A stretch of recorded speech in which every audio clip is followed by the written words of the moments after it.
다빈치 졸브 14번째 시간입니다. 이번 시간에는 컬러 페이지의 레이아웃 컨트롤에 대해서 한번 알아볼 예정인데요. 일단 토글 디스플레이 모드라는 모드에 대해서 한번 공부를 할 거고요. 토글 디스플레이 모드 같은 경우는 그 다빈치에서 여러 가지 컬러 그레이딩을 하다 보면은 노드 형식으로 되어져 있는데요. 그 노드들이 많이 쌓이게 됩니다. 그래서 필요 없을 그 뷰어 창이 만약에 레퍼런스 모니터가 있으면은 거기 안에 뷰어 자체가 의미가 없어지거든요. 의미가 없을 수도 있어요. 그러니까 왔다 갔다 하면서 의미가 없게 레퍼런스 모니터 보면서 작업할 수도 있고 아니면 여기 안에 뷰어를 볼 수도 있는데 그때 그 뷰어를 이렇게 잠깐 끄고 노드 에디터 창을 크게 보는 게 바로 토글 디스플레이 모드예요. 그래서 그렇게 볼 수 있고요. 그리고 그 뷰에 보면은 가운데 이렇게 각각 레이아웃마다 이렇게 디바이드 라인이 나눠져 있는데 그런 디바이드 나누는 라인들을 이렇게 컨트롤 해가지고 자기만의 유저 인터페이스 레이아웃을 만드는 것에 대해서 약간 공부를 해볼 예정이고요. 그리고 다빈치 11 버전부터 듀얼 스크린을 지원합니다. 그래가지고 모니터가 두 개가 있으면은 그 각각의 모니터 레이아웃을 띄워주는데요. 기본적으로 다빈치는 미디어 레이어, 미디어 페이지, 에디트 페이지, 컬러 페이지, 딜리버리 페이지 있는데 딜리버리 페이지를 제외하고 미디어 페이지하고 에디트 페이지, 컬러 페이지가 듀얼 스크린 모드를 지원을 해요. 그래가지고 그 두 번째 왼쪽 상단의 그림을 보시면은 에디트 페이지에서 듀얼 스크린 모드를 한 거고요. 그 왼쪽 하단의 그림을 보시면은 얘 같은 경우는 컬러 페이지에서 듀얼 스크린 모드일 때 사용 방법이에요. 그래서 아무래도 모니터가 하나일 때보다는 두 개일 때 훨씬 더 편하게 이렇게 작업을 하실 수 있습니다. 자, 그리고 오른쪽에 있는 그림은 시어 스코프 기능을 했을 때 나타나는 기능인데요.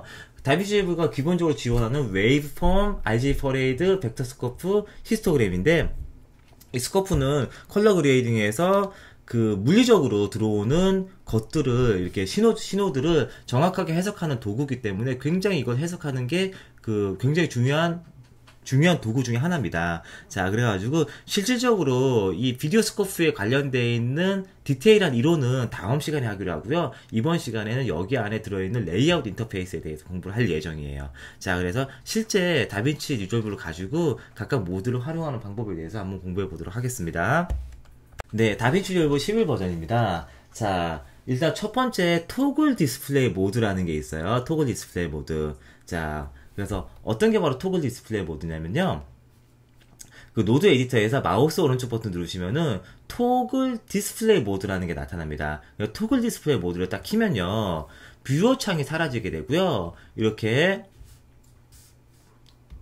자, 이렇게 노드 그래프 창이 이렇게 크게 나타나게 됩니다. 자, 요 기능은 언제 활용하는 기능이냐면요. 저희가 비디오 인아웃 카드, 뭐, 덱링크라든가, 여기 다빈치 졸브에서 지원하는 비디오 인아웃 카드를 꽂으면은, 그 모니터에, 레퍼런스 모니터에 화면의 뷰어, 그 전체 영상의 뷰어들이 이렇게 영상의 그림만 나타나게 돼요. 그렇게 되면은 똑같은 그림을 여기 두 개를 보고 있는 거죠. 하나는 컴퓨터에서 보고 있는 거고, 하나는 레퍼런스 모니터에서 보고 있는 건데, 굳이 그럴 필요 없이 레퍼런스 모니터를 보면서 노드를 이렇게 크게 해서 여러 개의 노드를 복잡하게 만들 때 사용하는 게 바로 토글 디스플레이 모드예요. 그래서 만약에 갤러리도 필요 없다 그러면 갤러리 창도 닫고요. 이렇게 하면 여기 노드 그래프 창만 이렇게 보실 수 있어요. 자, 그래서 이게 바로 토글 디스플레이 모드입니다. 그래서 이런 식으로 활용할 수 있고요. 아니면 갤러리가 필요 없으면은 이렇게 두 개의 창을 가지고 이렇게 활용하면서 작업할 수 있죠. 그리고 디바이드 라인을 가지고 이렇게 왔다 갔다 하면서 얘네들을 정렬할 수 있습니다. 타임라인이 필요 없으면 타임라인도 끄면 점점점 커지겠죠. 자, 뷰어를 일반적으로 크게 보는 기능은요. 아이고, 네, 갤러리. 자, 뷰어를 일반적으로 크게 보는 기능은 사실 Alt F 누르면은 인핸스 뷰어가 있죠.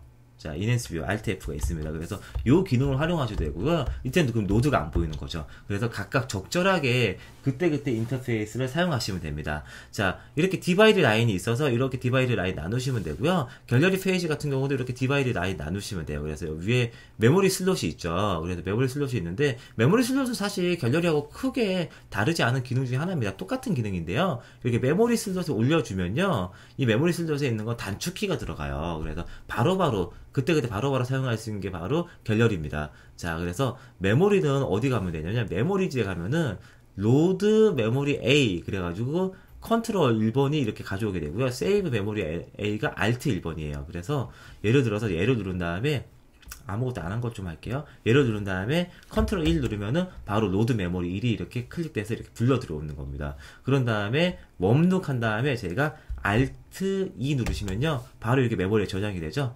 그래서 얘한테 Ctrl E 누르면은 그 룩이 이렇게 바로 이렇게 나와요. 자, 그래서 그렇게 동작시킬 수 있는 게 바로 그렇게 동작시킬 수 있는 게 바로 메모리 슬롯입니다. 그리고 메모리 쪽에 보시면요 여기에도 이렇게 슬롯이 있어서 이렇게 메모리들을 이렇게 저장해서 만들어 주실 수 있으세요. 자, 그래서 일단 디바이드 라인하고 토글 디스플레이 모드에 대해서 설명을 해드렸고요. 그 뷰어 창에 가시면요 제일 하단에 유저 인터페이스 레이아웃이라는 게 있습니다. 그래서 듀얼 스크린이 있는데 저는 지금 그 아무래도 강의를 만들다 보니까 듀얼 스크린이면 캡처하기가 어려워서요 듀얼 스크린 모드로 모니터가 하나를 사용하고 있습니다. 그래서 오프되어 있는데 모니터를 2개 사용하면요 여기 기본적으로 ON을 할 수 있도록 나타나게 되고요 풀스크린 타임라인 이런 메뉴가 나타나게 돼요. 그래서 제가 전 시간 그 PT에서 이렇게 이번 시간 앞부분에 PT에서 설명을 해드렸듯이 그렇게 인터페이스를 만들어 주실 수 있어요. 그런 인터페이스 만들어 주실 수 있는데 그 인터페이스를 이렇게 디바이드 라인 같은 거 이렇게 변경하는 것까지는 아직 지원을 하진 않습니다. 그래가지고 뭐 일단 그럼에도 불구하고 10버전이나 9버전 뭐 하위 버전에 비해서는 듀얼 스크린 모니터가 있으면은 그 활용도가 굉장히 많이 좋아졌기 때문에요 훌륭하게 사용할 수 있습니다. 자, 근데 단점은 뭐냐면요 한쪽 모니터에 그 그림 그러니까 레퍼런스 모니터에 나가는 그림을 이렇게 총 이렇게 그 풀 화면을 보는 기능은 아직은 들어있지 않아요. 그거는 인아웃 보드를 통해서만 나갑니다. 그래서 그 모니터 뭐 그런 식으로 활용하려면요 스피드 그레이드나 일반 편집 툴 같은 경우는 그런 기능을 지원하는데 다비시 리졸브는 인아웃 보드가 아직 있어야 됩니다. 자, 그리고 쇼 윈도우 프레임 같은 경우는요 윈도우 프레임이 이렇게 보이는 거예요. 그래서 여기 안에 윈도우 프레임을 가지고 얘를 잠깐 이렇게 뭐 숨겨놨다가 이렇게 다시 나타났다가 그렇게 할 수 있는 기능인데 윈도우즈 같은 경우도 이렇게 쇼 윈도우 프레임 여기 보이겠죠. 그 기능이 있는 건데 일반적으로는 뭐 다빈치 같은 경우는 전체 화면을 좀 사용하는 경향이 있기 때문에 자, 윈도우 프레임 보셔도 되고 안 보셔도 됩니다. 자, 그리고 그 밑에 리셋 뭐 레이아웃 있는데요 이런 식으로 레이아웃을 미리 만들었어요. 만들어가지고 사용하고 있다가 얘를 리셋하고 싶어요. 그러면은 뷰 인터페이스에서 리셋 UI 레이아웃 누르시면요 오히려 최초의 레이아웃을 이렇게 리셋이 됩니다. 자, 그래서 이런 기능이 있고요. 그리고 뷰어 창에서 굉장히 중요한 기능인데 뷰어 창에서 마우스 오른쪽 버튼 누르시면요 쇼 스코프라 그래가지고 비디오 스코프가 이렇게 나타나게 됩니다. 그래서 비디오 스코프는 기본적으로 총 4개의 스코프가 있고요 2개, 하나 레이아웃을 이렇게 정할 수 있어요. 하나, 2개, 4개.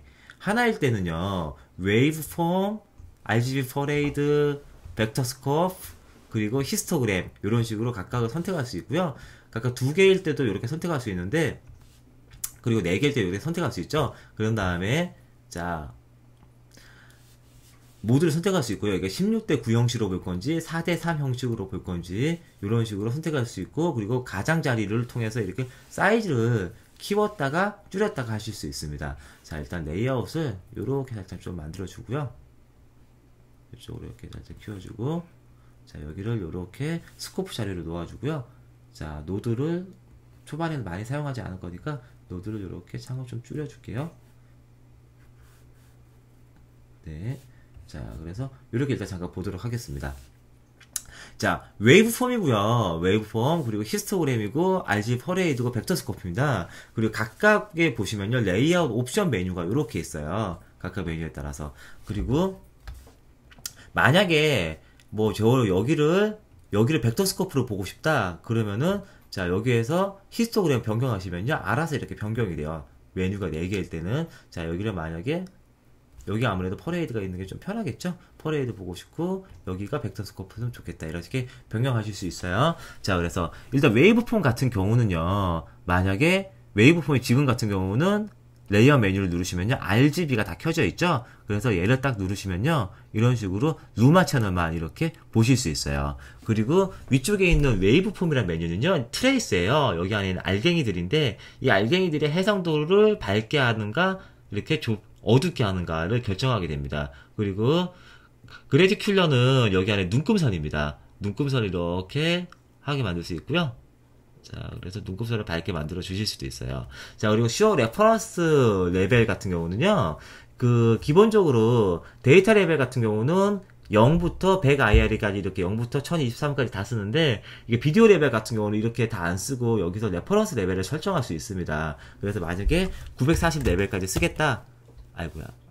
940 레벨까지 쓰겠다고 치면은 그리고 64레벨에서 940레벨까지 쓰겠다 치면은 여기에 쇼 레퍼런스 레벨이 이렇게 보이는 거예요. 레퍼런스가 따로. 그래서 이렇게 볼 수 있습니다. 리셋 줌은요, 그 기본적으로 이 4개의 모드 자체가 Alt키 누르고 스크롤러 이렇게 돌리시잖아요. 그럼 이렇게 줌인이 돼요. 줌인이 되고, 그런 다음에 마우스 가운데 버튼 클릭해서 스크롤 휠을 클릭한 다음에 드래그 하시면 이렇게 여기 이렇게 패닝이 됩니다. 그래서 여기 확대돼가지고 이렇게 확대된 것을 볼 수 있는 거죠. 그 상태에서 리셋 하시면 다시 리셋 줌이 돼요. 마우스 가운데 버튼은 이렇게 패닝이 되고요. 자, 그래서 그렇게 리셋 할 수 있고요. 다른 메뉴도 거의 뭐 기본적인 옵션 같은 경우는 똑같습니다.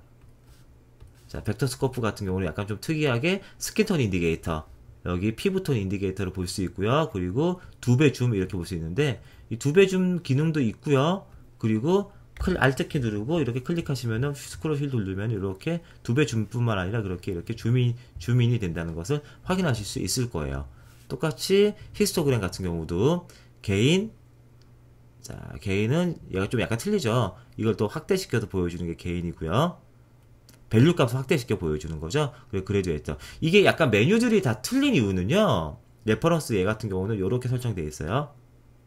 여기 이렇게 레퍼런스 떨어져 오는 게 보이시죠? 메뉴들이 약간 다 틀린 이유는 이 각각 비디오 스코프들의 특징이 있어요. 그 특징들을 이해하시면은 이 메뉴들이 약간 왜 틀린지를 이해하실 수 있을 겁니다. 자, 그래서 기본적으로 비디오 스코프의 레이아웃까지 설명을 했고요. 다음 시간에는 아무래도 이 비디오 스코프는 굉장히 중요하기 때문에 이 비디오 스코프의 각각 특징들을 이해하실 필요가 있습니다. 그래서 웨이브폼, RG4레이드, 히스토그램, 벡터 스코프가 있는데 이 각각의 특징들을 공부하는 시간을 한번 가져보도록 하겠습니다. 자, 그래서 이번 시간은 컬러 페이지에 있는 레이아웃 컨트롤에 대해서 공부를 해봤고요. 다음 시간에는 저희가 비디오 스코프에 대해서 한번 공부 한번 해보도록 할게요.